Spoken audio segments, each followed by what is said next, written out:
prazer muito grande estar falando aqui para todos os leitores, não é isso? E usuários que acessam o blog de Olho Vivo na CI, né? E poder compartilhar com vocês um pouco da minha trajetória e também um pouco das pesquisas, não é isso? O que nos move, porque no fundo a ideia é como é que a ciência nos move, né? E nos leva para diferentes caminhos e diferentes descobertas. Então, inicialmente, poderia dizer que eu sou aluna formada pela Escola de Comunicações e Artes da USP, né, em Biblioteconomia e Documentação. E meu primeiro emprego foi numa grande empresa de consultoria de engenharia. E eu tive a felicidade de, por acaso, ter sido contratada e imediatamente a bibliotecária-chefe teve um problema, então depois de um mês eu assumi a chefia da biblioteca, que era uma biblioteca muito grande, muito especializada, e na época eu tive muito apoio e eu então enveredei por um projeto de automatização de todo o tratamento técnico da biblioteca. Nós estamos falando aí em 1978, o que era bastante inovador, né? E eu tive muito apoio institucional. Eles me fizeram cursar uma série de cursos especiais de metodologia, de planejamento de sistemas. Isso me ajudou muito. E eu então tive a oportunidade de fazer durante 3 anos toda a automatização do tratamento técnico da biblioteca.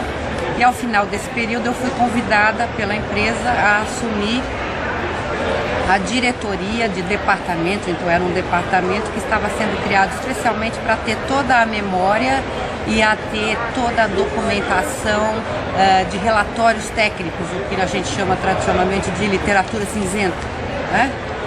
Da empresa. E também eles já estavam muito voltados para a ideia de gestão do conhecimento. E nós estamos falando, isso foi em 1981, e eu então saí da biblioteca e fui assumir o departamento de gestão do conhecimento dessa empresa, né? E foi uma experiência muito interessante, porque eu tinha lá cerca de 5.000 currículos dos 5.000 engenheiros que a empresa tinha, e também cerca de 1.000 desenhistas e profissionais de nível técnico que trabalhavam também na empresa. E eu era a primeira mulher não engenheira, a assumir uma chefia de departamento numa empresa predominantemente masculina, porque na época a engenharia era uma área muito masculina. E essa experiência, não só de gênero, mas quer dizer, o fato de estar inaugurando numa empresa de consultoria de engenharia uma área de gestão do conhecimento foi muito gratificante, muito importante para mim. Eu aprendi muito, fiz uma série de cursos e nesse contexto eu pude fazer toda a automatização da edição e da busca, um banco de dados desses currículos, porque uma empresa de engenharia ela participa de licitações nacionais e internacionais, e para isso ela precisa mostrar qual é a competência do seu corpo técnico, e para isso ela tem que fazer busca nos seus currículos para poder ver qual a experiência de cada um desses profissionais, né?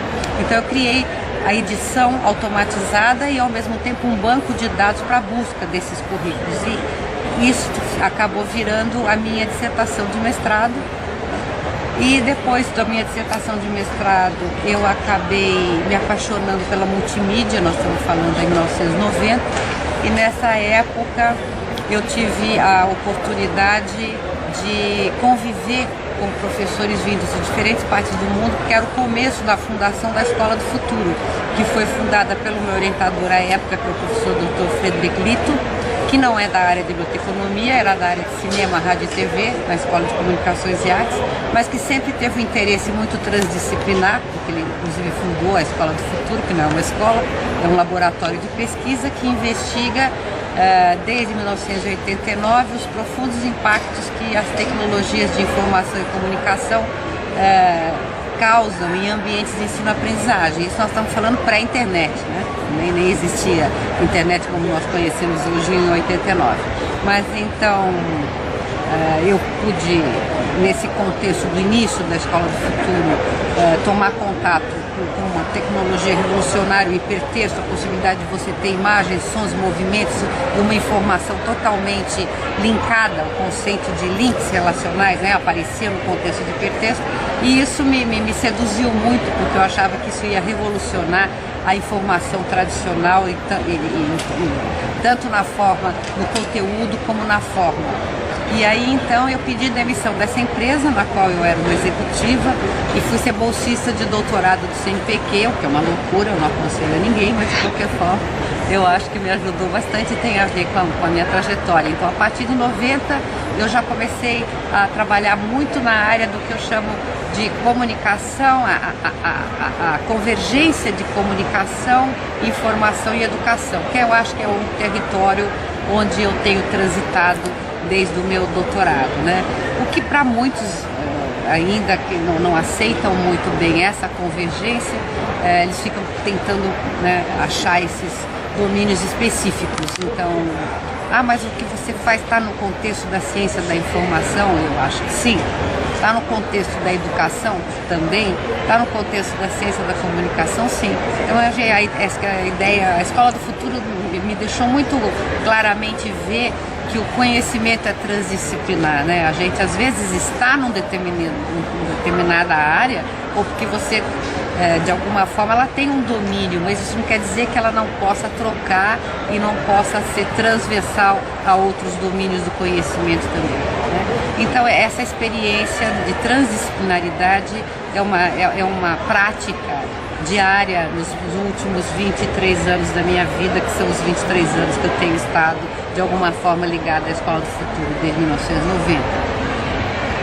Depois disso, então, o meu doutorado já foi nessa área entre fronteira de comunicação, educação e informação, e eu fiz a produção de um ambiente multimídia em hipertexto para trabalhar com diferentes visões sobre um tema, e eu escolhi na época a escravidão no Brasil, porque eu achava que era um tema que ainda é provocativo e que podia ser usado em sala de aula, então teria uma utilidade grande, né?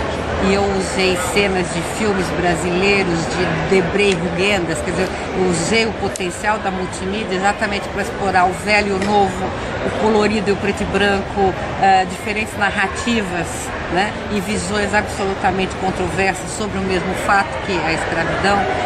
Ao mesmo tempo, então, usei documentos históricos, ao mesmo tempo criei material, entrevistei brasilianistas, usei trechos de filmes brasileiros sobre a escravidão, quer dizer, fiz um mix exatamente de todas essas mídias e com o objetivo de que eles fossem usados para criar instigações, para criar problematizações, que os professores pudessem trabalhar com seus alunos aí no contexto da educação, do ensino fundamental e do ensino médio no Brasil.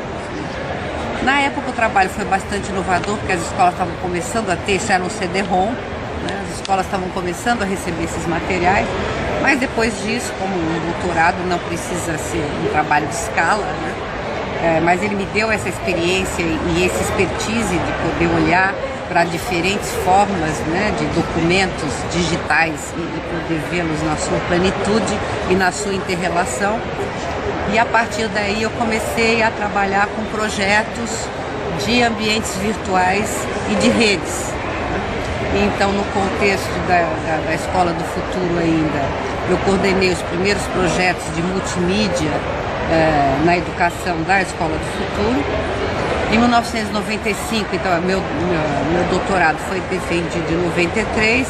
Em 1995, em função desse meu trabalho com multimídia na plataforma Apple, porque na época o Macintosh era mais fácil de fazer multimídia do que o PC, né? Então, eu fui procurada por executivos da Apple dos Estados Unidos, me convidando para uma série, se eu aceitaria participar de uma seleção internacional buscando pessoas que assumissem a parte de educação para a Apple, que ia abrir no Brasil e que ia trabalhar com o território de Brasil e América Latina. E eu disse que sim, que no mínimo seria uma experiência interessante, então eu passei 4 sessões, 3 delas nos Estados Unidos, de entrevistas com executivos da Apple, e eu fui a escolhida. Então, de 95 a 98, eu fui a responsável por todas as políticas de educação da Apple no Brasil e na América Latina. Então, depois disso, foi um momento muito importante para mim. Quer dizer, a gente viveu uma empresa internacional de tecnologia de ponta como é a Apple, me deu uma visão bastante interessante, não só da tecnologia, mas dos usos nas universidades americanas, que eram, eu tive a oportunidade de visitar as grandes universidades americanas e as utilizações que elas faziam dos equipamentos em diferentes, na engenharia, na arquitetura, nas comunicações, no design, nas artes plásticas, no cinema, para edição de vídeo, no jornalismo. E isso me deu uma visão bastante, novamente, transdisciplinar, né, das possibilidades de utilização. Acho que isso tudo ajudou a construir a parte da minha trajetória. Chegou em 99, eu estava muito cansada fisicamente de viajar o mundo, né? Então eu decidi que talvez a carreira acadêmica me desse mais prazer, no sentido de que eu descobri nesse período todo que eu adorava imaginar novos projetos. Então eu gostava muito, que é o que me move, eu adoro fazer pesquisa. Eu adoro tentar entender como é que a tecnologia muda a vida das pessoas, como é que as pessoas aprendem de diferentes formas, como é que as pessoas se exprimem. Então, como é que muda totalmente, né? Transformadora. E a gente espera que para o bem. É lógico que toda tecnologia, seja ela qual for, não só a tecnologia da informação, ela sempre pode entrar tanto para melhorar como para piorar. Depende do uso que se faça dela, né? Mas isso é outra discussão. Então, aí, a partir de 99, eu prestei um concurso, entrei na Universidade de São Paulo como docente do Departamento de Biblioteconomia e Documentação, e continuei, como eu nunca abandonei, as minhas ações na Escola do Futuro, que não é uma escola, é um núcleo de apoio à pesquisa ligado à Pró-Reitoria de Pesquisa da Universidade de São Paulo. De 2000 a 2006, eu fiquei na Escola do Futuro coordenando projetos de inclusão digital, porque uma outra coisa que eu aprendi nesse período todo é que uma das características da apropriação da tecnologia é levar ela, fazer com que as pessoas nos diferentes setores da vida, né, não só na vida acadêmica, mas as pessoas em geral possam ter acesso, né, à tecnologia, e essas suas vidas podem ser transformadas. Então eu tenho participado já há 12 anos do maior projeto de inclusão digital, um dos maiores projetos do Brasil, o maior projeto do Estado de São Paulo, que é o Acessa São Paulo, que é um projeto que a Escola do Futuro faz em parceria com o governo do Estado de São Paulo, e que nós temos, então, é um projeto para incluir populações carentes, né? Então ele está em cerca de 700 municípios do estado de São Paulo, tem cerca de 800 postos, que são os infocentros, são lugares físicos, né, onde as pessoas podem ir e têm acesso à internet, né? E tem monitores, então nós fazemos a formação desses monitores para que eles possam trabalhar com essas populações menos favorecidas. Fazemos o ambiente virtual do Acessa São Paulo e fazemos todas as estratégias de mediação dos monitores e do ambiente virtual, né? Então é um projeto que tem indicadores expressivos. Nós temos 60 milhões de usuários cadastrados, nós temos, como eu disse, cerca de 1.100 monitores que anualmente são formados para trabalhar nos postos, cerca de 800 postos do programa. E o mais importante, né, disso tudo é como a gente pesquisa o impacto, né, de estar conectado na vida dessas pessoas. Então, desde 2002, nós criamos um banco de dados para pesquisa chamado Online, que está acessível em tempo real dentro do site do Acessa São Paulo, de onde a gente costuma fazer pesquisas, enquetes, curtas e pesquisas sobre o perfil dos respondentes, gênero, sexo, nível de escolaridade, perfil socioeconômico. Então, nós estamos sempre acompanhando essas pessoas que de 8 a 80 anos são usuários do programa nos infocentros, né? E com isso a gente começou a descobrir o quê? Por exemplo, que de 2008 a 2010 nós triplicamos o número de idosos que acessam, né? E que foi surpreendente. Então, e aí nós fomos fazer essa pesquisa que eu coordeno, então, que é o que a gente quer saber. Uma vez que a gente faz programas de inclusão digital, nós queremos saber qual é o impacto de estar conectado na vida dessas pessoas, né? E eu então estou chamando esse tipo de pesquisa, né, de uma pesquisa netnográfica, né? Nós temos aí uma série de pesquisadores aí, né, trabalhando com a ideia da netnografia, né? Então é o uso de técnicas da etnografia, então estudar as culturas trazida para o contexto do universo digital.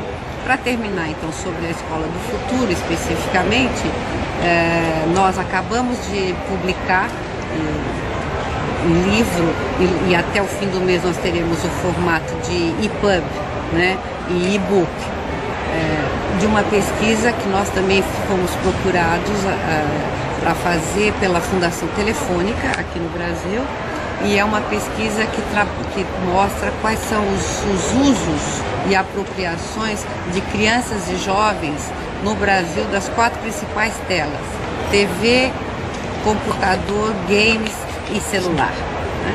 Então chama Gerações Interativas Brasil, Crianças e Jovens Diante das Telas. Então esse é o tipo de pesquisa que a gente costuma fazer. Então não só é o que eu trabalho, quer dizer, o contexto das novas métricas. Não basta a gente estar criando ambientes para que as pessoas, ambientes virtuais, para que as pessoas estejam conectadas, mas também é mais importante ainda, uma vez que as políticas públicas nacionais já estão dando acesso, né, começar a entender o que esses atores em rede conectados, o que eles estão fazendo com o fato de estarem conectados, como é que isso afeta, quer dizer, que novas competências, que eu gosto de chamar de literacias, né? Que eu acho que em português a palavra competência, ela é muito dramática, porque se a pessoa não tem competência, ela é incompetente. E incompetente já é algo que traz um juízo de valor, né, agregado a isso. Então, em Portugal e na Espanha eles usam muito o termo traduzido do inglês direto, que é o literacia. Então eu tenho usado, que diferentes literacias, né? Literacia da informação, literacia de comportamento, literacia emocional, quer dizer, o fato de eu estar conectado me ensina modos, me ensina uma série de coisas que às vezes eu não aprendi na escola, eu não aprendi em casa, mas eu vou aprender a partir de estar conectado, né? Então, é esse mapeamento dessas novas literacias das pessoas conectadas que tem nos interessado muito em termos de pesquisa.